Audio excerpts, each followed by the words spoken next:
चौधरी मूसा लाई साहब अपने जानसार साथियों के साथ कोटला की सरजमीन पे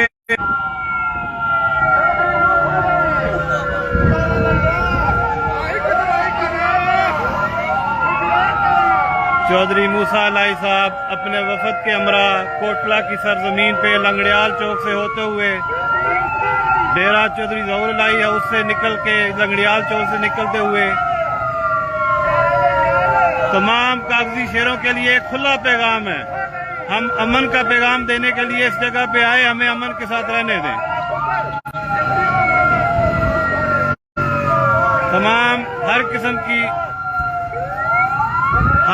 की बदमाशी का हम जवाब बड़े अच्छे अंदाज से दे सकते हैं, लेकिन चौधरी ज़हूर लाई साहब की सियासत को, खिदमत की सियासत को लेके आगे चलते हुए इलाके के अमन के लिए हम पुरअमन रह रहे हैं। हमें पुरअमन रहने दिया जाए, अदरवाइज हमें हर किस्म का जवाब देना आता है। जनाब चौधरी मूसा लाई साहब का काफिला कोटला की सरजमीन से गुजरता हुआ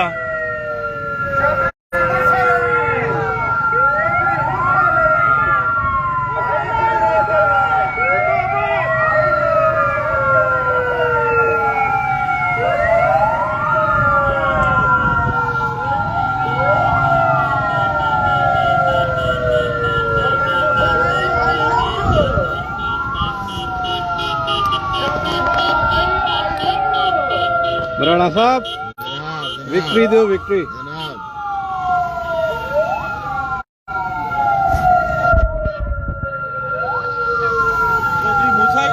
जिंदाबाद जिंदाबाद।